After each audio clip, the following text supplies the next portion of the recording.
Hi, it's Jack, and this is the podcast version of this episode. If you want to read the words as they're being analysed, then if you're on Spotify, you can become a subscriber of this channel or head over to the YouTube channel. And on both platforms, you can also sign up to get exclusive episodes and early access to the regular weekly episodes too.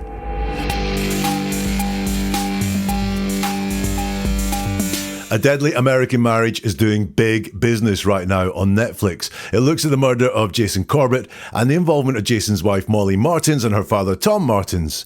I have the 911 call, which raised a lot of suspicion about how truthful Tom and Molly were being. Like here. Tell me what happened. Did you hit him in the head or? Hit him in the head. With what? With a baseball bat. With a baseball bat? Yes, ma'am. He was choking my daughter. He said, "I'm going to kill her." Welcome to Never a Truer Word, where we look at the words that people choose to use to see if they're telling the truth, the whole truth, and nothing but the truth. And what I do here is different from anywhere else. I strip away everything apart from the words that are said, then use my process of statement investigation, which gives us the key to seeing possible deception, possibly where the truth sits, and the motivations of a person. It's a process I use with investigators, with the media, and corporate clients to get a deep understanding of what is really being said. And this episode features a bonus installment of Jack Googles the case finally to see how right he was. And that case is a 2015 murder. The 911 call was made at 3 a.m. one morning by Tom. The story is now on Netflix. It's a documentary called A Deadly American Marriage. I haven't seen, I do know a little bit about the background, and that's what I'm going to be interrogating when I look at this 911 call, because what I'm going to be looking here for is, was there more to the violence? They're going to say it was self-defense, that Jason was threatening to kill Molly. Is that true, or was there something more going on here, potentially premeditation? There's also an allegation that the two of them delayed making this 911 call until Jason was dead, until he couldn't be saved. That's when they phoned 911. And also, you're going to hear a lot of CPR on this 911 call. There's an allegation that they faked doing CPR there. They didn't want to save Jason at all, so they pretended to the operator they were doing CPR. That's what I'm going to look at when I dig into the words inside this 911 call. Davidson County 911, what is the address of your emergency? My name is Tom Martens. I'm at 160 Panther Creek Court, and we need help. Okay. What's going on there? My daughter's husband, my son-in-law, got in a fight with my daughter. I intervened, and I think he's in bad shape. We need help. Okay, what do you mean he's in bad shape? He's hurt? He's bleeding all over, and I may have killed him. You know? All right, okay. Let's back up here just a minute. Give me your address again, make sure I got it right. 160 Panther Creek Court. What is your name? My name is Tom Martens. All right, Tom, give me the phone number you're calling from 2 times, please. I don't know. What's the phone number I'm calling from? I don't know. I'm sorry, I don't know. I'm the father. I'm visiting. I don't know. So there's a call there. It's Tom Martens making the call. You can hear Molly in the background. We'll hear a little bit more from Molly as the call progresses. So it's a 911 call. I love analysing these because if these are truthful, we expect to see signs of desperation, pleas for help, a sense of urgency to them, which is the allegation is not present in this call whatsoever. If these are deceptive, it's the first telling of the story that they know they may have to tell several more times, but this is the first telling. Have they thought through everything? Does it all hang together? Let's find out and look at the words. So we've got the standard opening, 911, what's the address of your emergency? And the reply is, my name is Tom Martens. I'm at 160 Panther Creek Court and we need help. Right, so do we have here avoiding the question or not taking on the question? Because it's the question that's first asked is, what's the address of your emergency? And he says, my name is Tom Martens. He's not answering the question. What's going on there? Look, it could be that that's the first thing that he wanted to say, like in his head, like guilty or innocent in his head. He wanted to introduce himself. That's how he starts off phone calls. Or is it that, as is the case in many deceptive 911 calls, there is a story ready to tell. The person making the call has gone through and thought about their story as they go, all the things that they're going to say on this 911 call, and boom, they don't really answer the question that's asked because they're more interested in telling this story that they're solid with. They know this story, so any questions that take them away from this story cause them a bit of sensitivity. Either could be happening here. We need to look at more of it to understand what's happening, because what's the address of your emergency? And he says, so is that, oh, I'm off track already. I'll just do what I was going to do, which is introduce myself. My name is Tom Martens. He then goes on to say, I'm at 160 Panther Creek Road. So that is the address. That does suggest some level of truthfulness, and it is answering the question that was asked. And then we have, and we need help. Interested in that. We need help means that there are two people in that house, at least two people in that house, because that would constitute the we, needing the help. He's not just talking on behalf of himself, he's talking on behalf of more than himself, potentially him and his daughter, or him and his daughter and Jason as well. And we need help. Now, that is not a plea for help, but it is stating that help is needed. But there certainly is no urgency there for me. We need help quickly. As you listen to more of the call that you have, you know this is a situation where there is help needed quickly, and he's not asking for that help quickly. He's not asking any urgency. So remember, one of the allegations about this call is they waited until he was dead, so when help came, it would be useless. Potentially that's what's happening there. So that's the first question and answer in that 911 call. I see things, the request for help, the giving the address when they're asked the address, that are reassuring, if you like, but I'm already seeing some things that mean possibly some of the allegations about this call that there was no urgency and there's a story being told they're still in play here. So the operator says, okay, what's going on there? And he says, my daughter's husband, my son-in-law, got in a fight with my daughter. I intervened and I think he's in bad shape. We need help. So he's asked, what's going on there? And he doesn't say, we have a guy covered in blood or with severe head injuries or, a guy in a bad shape or anything like that at all. He starts off by saying who it is and then why the incident happened, which could potentially be what's going on there, but it's not, again, got this urgency, and it's got more of a feel of the storytelling going on there.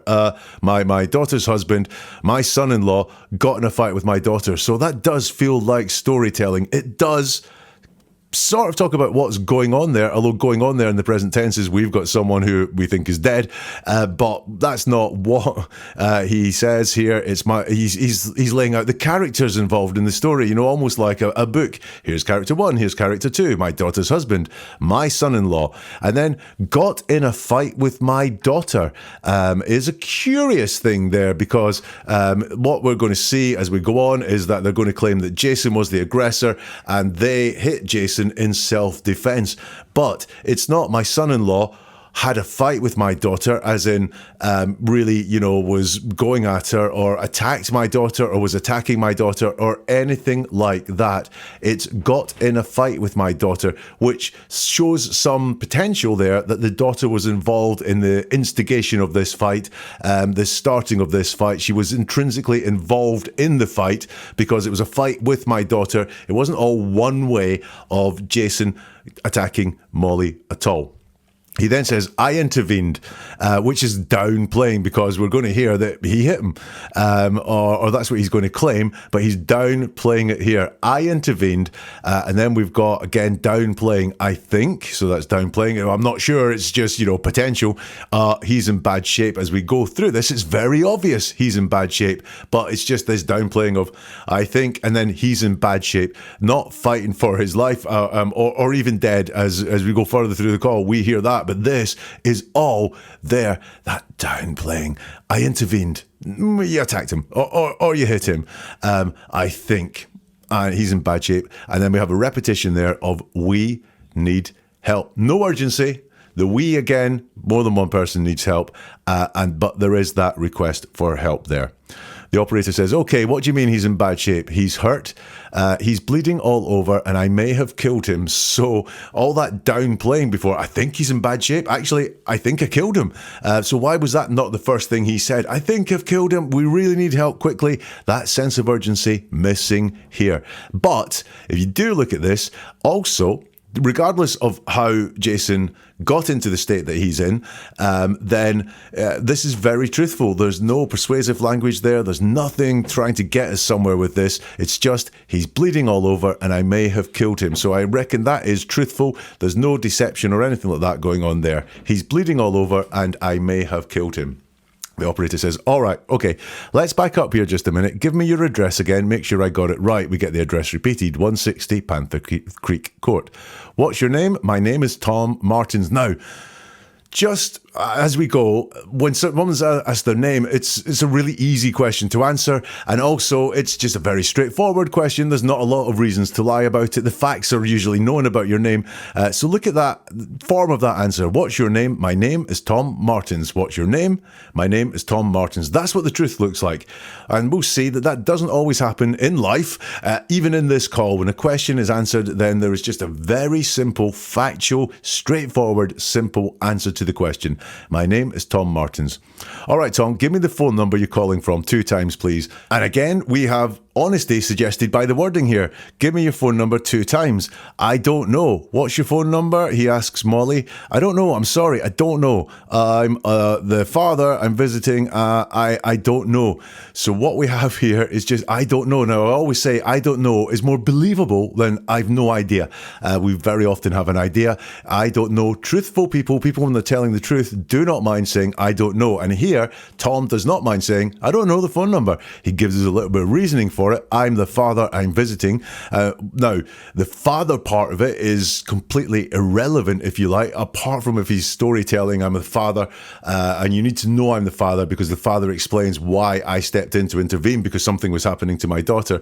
However, the whole point of I don't know is very believable. I'm the father, I'm visiting. I'm visiting again is practical in this situation to explain why he doesn't know the phone number. So that's just the first minute or so of the phone call. Small signs of storytelling are there already. There's also small signs of minimizing the severity of what happened with some of those words like think and he's in a bad shape compared to I think I killed him. The got in a fight part is, for me, potential leakage that there was 2 people or at least 2 people involved in this fight. It wasn't a one-way attack by Jason on Molly, but also that lack of urgency at the very beginning of the call is key to me. Let's hear some more from this 911 call. Was he drinking?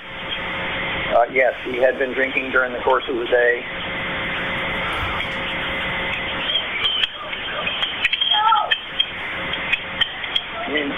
My partner's dispatching the ambulance in the office while I get the information.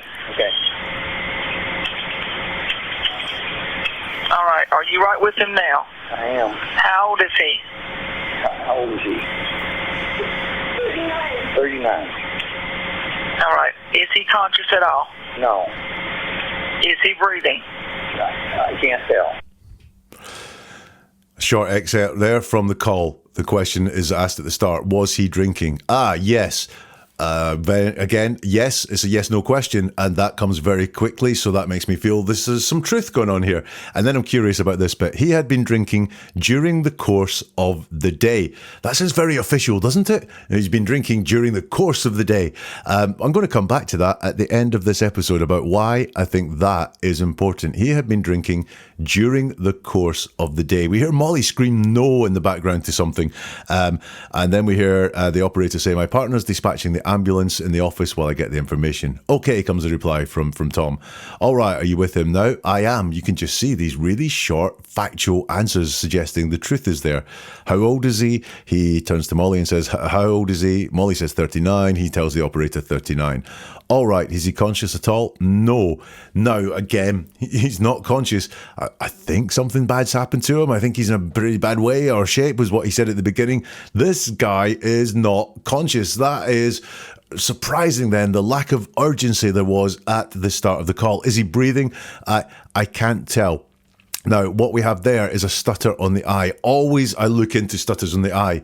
When we say I and use that personal pronoun, we're really owning what we say. And there is real repercussions if we lie on behalf of ourselves. It really doesn't work right. So all our lives, in general, we try to avoid lying. That doesn't mean we tell the truth all the time, but we may hide things and so on. So it causes us stress when we lie because of the repercussions. And here, is he breathing?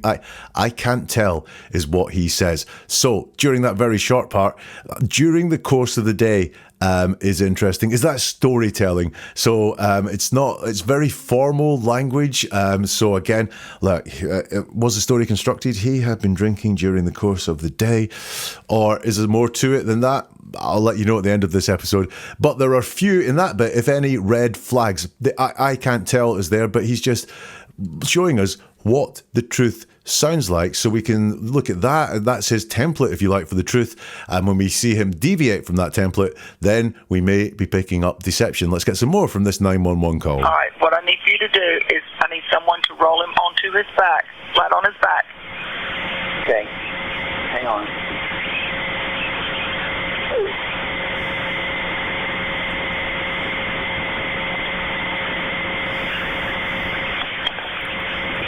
He's a big, heavy man. I can't do it. All right, is there anyone there that can help you? My daughter, and she's in terrible shape. Okay, someone needs to get him on his back. We need to verify his breathing. I'm trying, lady. Hang on. Okay, just put your phone on speaker.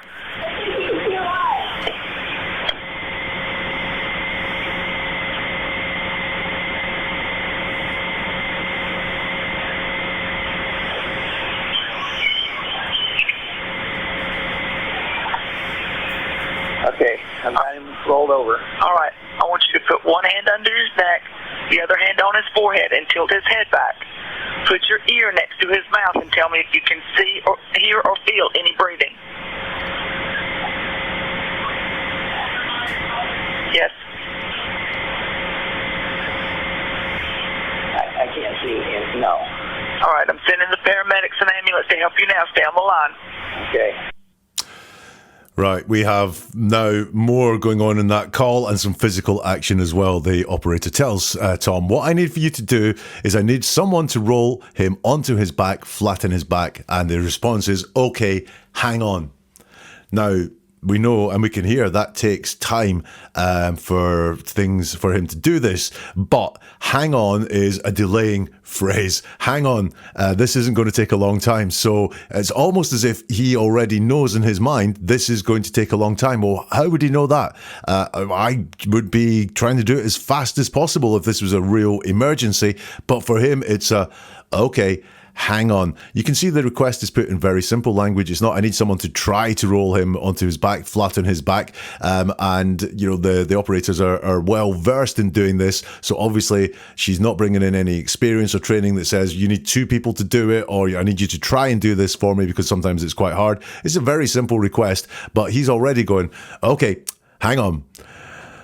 And then there's a long delay after that. And he comes back and says, he's a big, heavy man. I can't do it. He's turning things down there a little bit. It's not, he's a big, heavy man. I can't lay him flat on his back, or I can't move him or anything like that. It's just, I can't do it there. And can't is an interesting thing too. It does mean cannot, but what he's saying there is flat out, he can't do this. He can't turn this person on the back, rather than I'm struggling to do it, or I'm having trouble doing it, or anything like that. It's a flat out can't. I'm not saying this is a lie. What I am saying is it's an interesting choice of words. It's and again, he leaves it at a full stop. He's a big, heavy man. I can't do it. So this again, potentially, is this lack of will to help, or this knowing that it's futile to get involved like this. The operator says, all right, is there anyone there that can help you? He says, my daughter, and she's in terrible shape. So there's no want here to get this done quickly. I'm going to have a conversation about this. My daughter's here.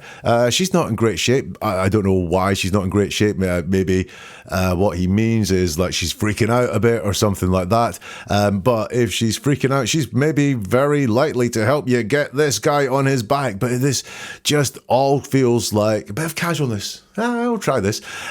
So yeah, there's some interesting things going on there. There just does not seem to be urgency, and more than that, a will to help, like a burning desire to get things going on with. That's not coming through in these words there at all. The operator says, okay, someone needs to get him on his back. We need to verify his breathing. He says, I'm trying, lady. Hang on. So once more, we have this hang on, this delaying phrase going on there. Trying is a word that always implies failure. I've been trying to write an essay all day. I've been trying to put this episode together all day. Would be failure. It has not happened. That's what trying says. He said already there's failure. I'm not saying here there's deception going on, but this is almost failure talking. The operator says, put your phone on the speaker. He says, okay, I've got him rolled over. Some interesting words there. He doesn't own the rolling over. It's not I've rolled him over. It's I've got him rolled over. Now, if I was, say, the boss of something and said, could you people roll him over? Then I've got him rolled over, as in that's happened. Not if I did it myself, it'd be I've rolled him over. I've got him rolled over. Okay, again, these are not all big, massive red flags of deception. However, there is one, which is I've. It's not we've, because he was asked to get Molly involved, and he's like, oh, don't know. However, it's I've got him rolled over. So is this that when he was asked the first time to do the rolling over and he went, I can't, he's heavy. Did he realize, I need to play along here, but I just, stall for time or whatever. So I've done it all by myself, because actually I could have done it myself at the first time of asking. It wasn't, however, it's not we've rolled him over, it's I've rolled him over. And then we're going to get real medical. The operator says, all right, I want you to put one hand under his neck, one hand on his forehead, and tilt his head back. Put your ear next to his mouth and tell me if you can see, hear, or feel any breathing. Yes. He says, I can't see. No. All right, I'm sending the ambulance and paramedics to help you now. Stay on that line. And he says, okay, so I think I've got there some real delaying tactics from Tom. I just don't think that he is as interested as he could be in helping this out and getting things done. Right, we're going to deal with one of my favourite questions to ask someone who is a suspect, which is, what happened? Because that is always going to be so revealing, especially in a 911 call. All right. Tell me what happened. Did you hit him in the head or? Hit him in the head. With what? With a baseball bat. With a baseball bat. Yes, ma'am. He was choking my daughter. He said, I'm going to kill her.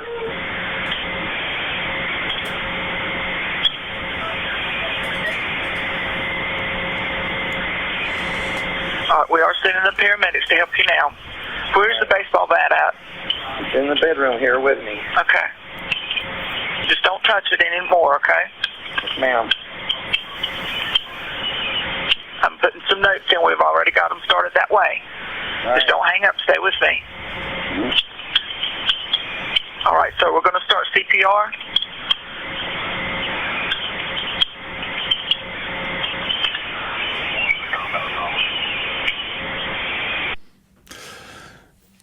Big pause at the end there. We'll come to that as we go. Tell me what happened. Did you hit him in the head or, and she leaves that hanging, and he says, I hit him in the head. We've got a very straightforward phrasing there. Again, this is his template, I think, of truthfulness. I, so the person in there, there's ownership in there, no stutter on the I. Hit him, so what happened, who it happened to, and how it happened, in the head. The first time I heard this, I went, in the head? Wow, that sounds even worse than on the head. I hit him on the head would be bad enough. I hit him in the head. It doesn't really bear thinking about. However, that is actually him reflecting back the operator's words, because she says, did you hit him in the head? Or he says, I hit him in the head. With what? With a baseball bat. straightforward, very short, concise answers. I believe this is all truthful. With a baseball bat, she says, question mark. And he says, just now, he was choking my daughter. Right. He says just now. He wants to show the immediacy there. It's got the word just in it. Regular viewers will know just is a red flag for deception word. Again, I always say it doesn't mean lying is happening. It doesn't mean deception is happening. It doesn't prove someone is being false, but it deserves looking into when someone says just. And he says just now. Now, he wasn't asked when it happened, but he feels the need to say this is a very recent act, just now. So again, look at that allegation that's there, that this was something that happened and then they delayed for a while and then they called 911. Well, why his need to storytell and to say when it happened just now? He wasn't asked about it. He also wasn't asked what Jason was doing that got him to hit Jason on the head with the baseball bat. But he does volunteer that information as well. Hallmarks here of storytelling. He was choking my daughter. Now, got to say, if someone had innocently acted in self-defense like this, they may want to get those words out to justify what they've done, so the police don't come whizzing round and going, what the hell's happened here? However, it does have some hallmarks of storytelling, and we're starting to see that as a trait coming through in this call. He was choking my daughter. He was choking my daughter, is what he has to say there. So earlier it was a fight that got into with someone, and now it's choking. So now when we're maybe in the storytelling part of it, the actions are all on Jason towards Molly. He said, I'm going to kill her. Interesting there that he picks up a quote. It's not he was saying he was going to kill her. No emotion attached to it either. If you'll see all of this, just now, he was choking my daughter. I was frightened for her life, might be something that we would say. I was worried that something really bad was going to happen to my daughter. I was scared for her life. None of that is there. It's just actions which can come out. In storytelling, it's very easy to make up actions in storytelling. This happened, this happened, this happened, this happened. People forget to make up the emotions. I felt like this. My senses were doing this. Those things tend not to come out in made up storytelling. He said, I'm going to kill her. So he's gone all the way of getting a quote out there. Again, this feels like a book. You know, we've introduced the characters. He's introduced some actions, and now he's got quotes. He said, I'm going to kill her. No, he said he was going to kill her. He's told, all right, we're sending the paramedics to help you now. Where's the baseball bat at? It's in the bedroom here with me. Okay, don't touch it anymore. Yes, ma'am. Straightforward. I believe all this stuff is true. I believe the baseball bat is in the bedroom with him. That's really easy to believe. Also, you'll notice that that's one of those things. The police are going to be around there anytime soon, and they will know if he lied in this 911 call, if he said the baseball bat's miles away, downstairs, and it's not. So he's, no reason to lie about this. In fact, lying would be really bad to do here. Therefore, we can really see what his truth looks like. It's very straightforward. It really is. Okay, don't touch it anymore. Yes, ma'am. I'm putting some notes in. We've already got them started that way. So she's saying, look, the help is on the way. She says, just don't hang up. Stay with me. All right, sir, we're going to start CPR. And then we get a very, very, very long pause. So in that little section there, what happened is always a great question, just because that is when people have to start telling stories or just start telling the truth. And you can see there, he's got a mix of them. I think he's got some storytelling going on, but we've got some red flags. Just now, he said, and the choking, I think, are all red flags here. Coming up, we're going to hear the CPR being done, which is one of the cruxes in this call that people think is fraudulent, really. Do you ever feel like you're not being told the full story? I feel like we're getting that on the 911 call. I feel like we're getting a different story from the real one. And this is happening all the time.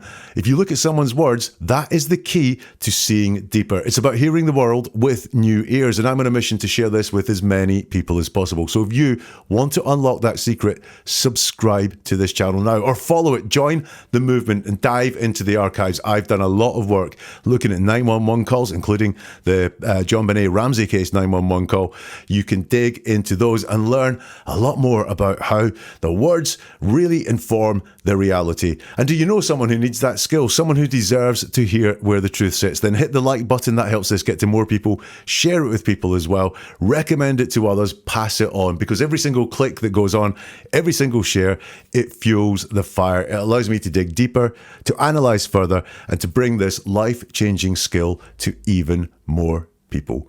Let's get on with this 911 call now. All right, he is still on his back? He is. All right, I need you to make sure that his mouth and nose are clear. It's a mess. I know, you need to clear it. Okay. Just give me like a washcloth or something.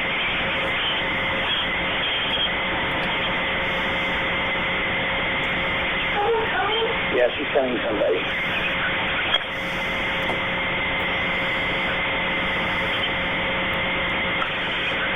Okay. All right, everything is clear? Yeah, as clear as I can get it. He's covered in blood. All right, listen carefully. I'll tell you how to do chest compressions. Yeah. All right, make sure that he's flat on his back with no pillows under his head. Yeah. Place the heel of your hand. Under his head. Nothing under his head. Yeah, got it. All right. First of all, tell your daughter to go unlock the door and turn on the front porch light. Go unlock the door and turn on the porch light. Place the heel of your hand on the breastbone in the center of his chest, right between the nipples. I'm somewhat familiar with this. Okay, well, I have to give the instructions. You just go ahead and do it if you know what to do. Put the other hand on top of that hand. Yeah. Pump the chest hard and fast, at least twice per second, 2 inches deep. Yeah. Let the chest come all the way up between the pumps. We're going to do this 600 times or until help can take over. Count out loud so that I can count with you. I'll set a pace for you. Okay. 1, 2. 1, 2, 3, 4. 2, 3, 4. 1, 2, 3, 4. 1, 2, 3, 4. 1, 2. Faster if you can. 1, 2, 3, 4. 2, 3, 4. 1, 2, 3, 4. 1, 2, 3, 4. Are you thinking what I'm thinking? That all sounds remarkably casual. The whole vibe that's there is just remarkably laid back, to the point when he's counting 1, 2, 3, 4, it feels like a slow dance class rather than emergency CPR. Let's look at the words. All right, is he still on his back? Asks the operator. He is. All right, I need you to make sure that his mouth and nose are clear. He says, it's a mess. Is this delaying again because he's being asked to get involved in CPR and get the mouth and nose clear? And he says, it's a mess. He doesn't say they're a mess. He just says it's a mess, which is a general observation rather than talking about the area that he's been asked to look at. So is he delaying again there? The operator says, you need to clear it. And we hear him very casually say to Molly, get me a washcloth or something. Now, it could be this is on speakerphone, so he doesn't need to tell Molly the exact wants that are there, because he doesn't explain why he wants a washcloth or the something. What's the something got to do? You know, there's none of that there. It's just, get me a washcloth or something.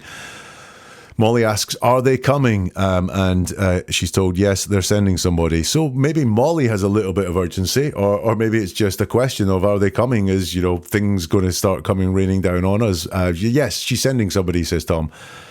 The operator says, all right, everything is clear. He says, yeah, as clear as I can get it. He's covered in blood. All very casual. I mean, very factual as well. There's nothing there that, well, I guess as clear as I can get it is qualified a bit, but it's very straightforward. And then we get into the chest compressions. I'll tell you how to do chest compressions. And he says, all right. He says, yes, sorry. Then the operator says about making sure he's flat on his back. Place the heel of your hand. And he goes, oh, pillows under the head. Is this clarification because he wants to do something correctly according to the way he's been instructed? Or is this, again, just more delaying going on here because he really wants to do it? First of all, tell your daughter to go unlock the door and turn on the front porch light. He repeats that instruction to Molly, but there's no real urgency again to it. Maybe they're just very calm in a crisis. I don't know. Then he's told where to put his hand. And he says, I'm somewhat familiar with this. I'll come back to that at the end, although the somewhat is not, I am very familiar with this, or leave me alone, I know what I'm doing. I'm somewhat familiar with this. She says, look, I have to give you the instructions, but if you know what to do, go ahead and do it. And then we've got this weird counting bit where she tells him all the things to do. And he, although he's somewhat familiar with this, goes way too slow, certainly in this operator's view. He's kind of going 1, 2, 3, and she's going, I'll set a pace for you. 1, 2, 3, 4. So if he's somewhat familiar with it, that somewhat is true, and he doesn't know the pace to go there. She has to tell him to go faster if you can there. So look, I think more evidence of delaying there, not a sense of urgency, very laid back to the point with the compressions.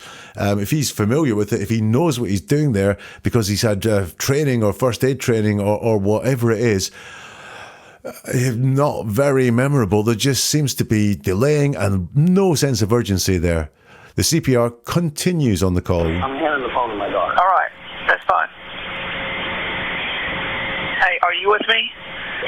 Yeah. All right, listen to me. I need you to calm down so that we can help him, okay? All right, your dad's going to need some help pumping. I need you to get ready to pump, okay? Okay. When he gets to 200 pumps, you're going to take over. Okay. He can show you how to place your hands, but I need you to stay calm. I'm certified. I just can't think. Okay, you have to stay calm. Let your training take over. We need to try and do this to help him, okay? Oh, okay. All right, keep your dad pumping. 1, 2, 3, 4. That rate. 1, 2, 3, 4. 1, 2, 3, 4. 1, 2, 3, 4. Good. Here we get to hear from Molly in earnest for the first time in the call, because Tom says, I'm handing the phone to my daughter. She's asked, are you with me? Molly says, yeah. Then we get more on the instructions for how to do CPR, and we just get one word answers. She's just like, oh, okay. And then there's more instructions, and it's this, oh, okay. Not engaging really with the operator here. And the operator says, he can show you how to place your hands, meaning her father, but I need you to stay calm. Molly says, I'm certified. I just can't think.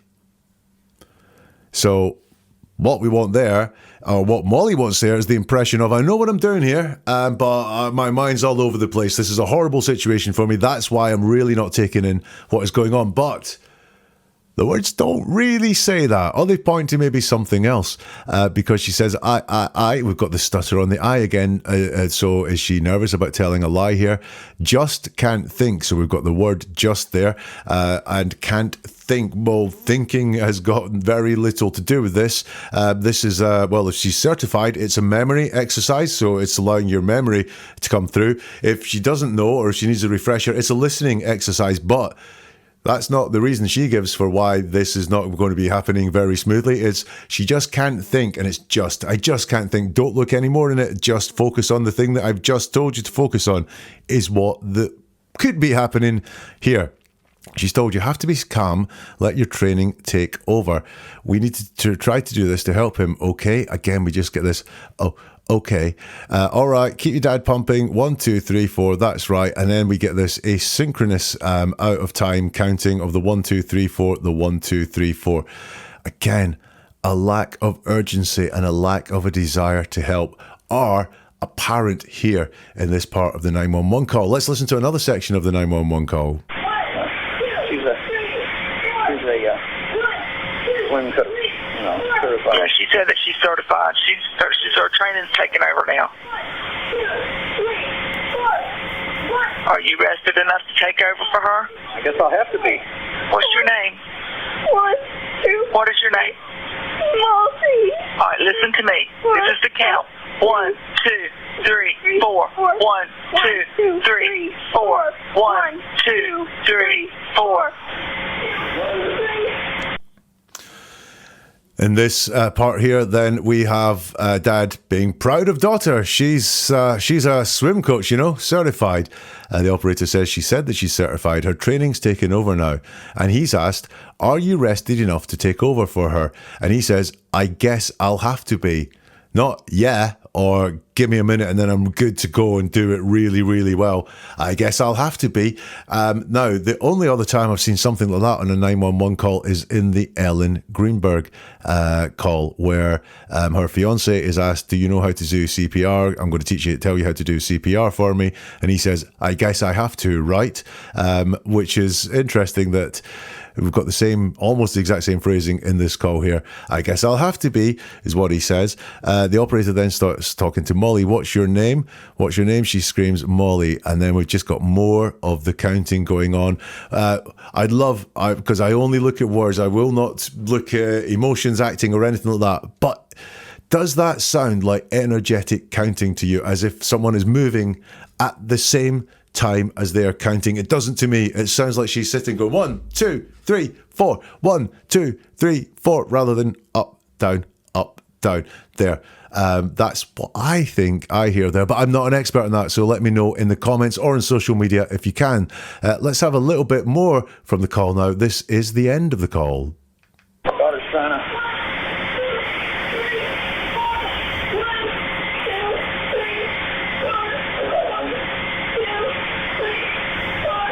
All right, sir. Yes. All right, take your daughter and back away and let them do their job. Let them do their job. Try and keep her calm, okay? Okay. Y'all did a good job. Molly. Let them do their job. No.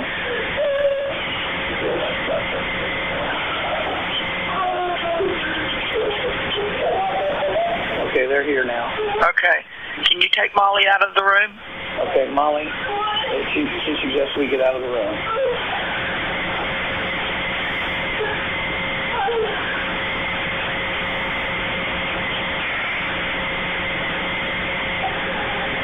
Okay, are you okay? As much as possible. I understand. As much as possible. Are you okay? Yeah, I'm okay. Okay. All right. Law enforcement's on the way. If I can do anything else, just let me know, okay?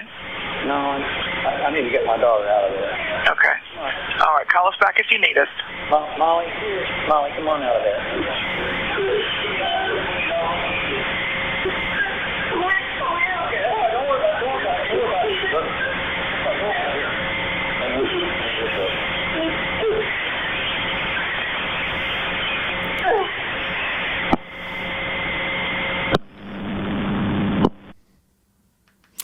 And that is the 911 call, that very bit at the end there. It starts with I've got a. It might be the word siren. I could not make out what it was, and I listened many, many times to it. Believe me, whatever it is, it's signaling that help has arrived, I believe. If there is, I got someone outside or something like that, it's signaling that the help has arrived. And did you notice Molly's tone becomes more and more frantic the more that people arrive and get closer to her there? That's interesting. Yeah, we can all think of reasons why that are. So the operator says, all right, take your daughter and back away and let them do their job. And he says to Molly, let them do their job. Try to keep her calm, okay? Y'all did a good job, says the operator.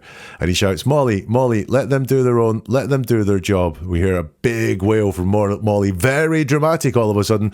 This drama did not seem to be happening. Get me a washcloth or anything like that. Tom says to the operator, they're here. Okay, they're here now. And the operator says, can you take Molly out of the room? Okay, Molly. She suggests we get out of the room, and then she asks if they're okay, and she understands that they can't really be okay given what's happened. He says, yeah, I'm okay. Okay, law enforcement's on the way. All right. If I can't do anything else, let me know. He says, no, I need to get my daughter out of there. Molly, come on out of there. And that is the end of the call. So the allegations that have been made around the call, more to the violence that killed him. They waited until the body was, or Jason, was dead before they called, and also they faked this CPR. So look, there are many signs of truth inside this call, but they are all verifiable. They're all going to be found out anyway. You'd be stupid to lie about them. So things around the amount of blood that's there, where the baseball bat is, what his name is, all signs of truth.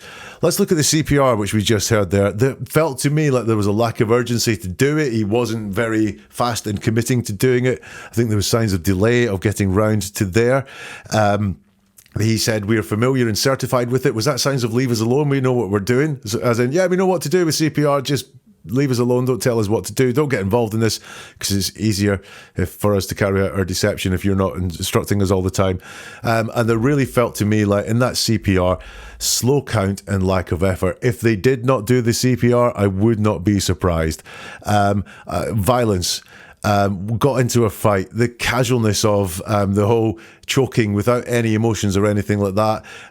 It felt like storytelling compared to a lot of the rest of the call when they were talking about the violence that happened between Jason and Molly, the alleged violence there as well. No, CPR don't think happened. Did they delay? Well, they certainly showed no signs of urgency. They showed no signs of needing help quickly. So do I think it was very possible they waited until he was dead before making the call? Yeah, I do. And there was certainly storytelling for me around the allegations that they were trying to say that Jason was attacking Molly, and he had to be hit on the head with many things, the baseball bat being one of them, in order to stop this. So yeah, and also the overall calmness about it as well. I think very lots of signs of truth in that 911 call. However, if we look at the things that were alleged about that 911 call, the deceptive things inside there, I think, yeah, there's a lot to be desired there.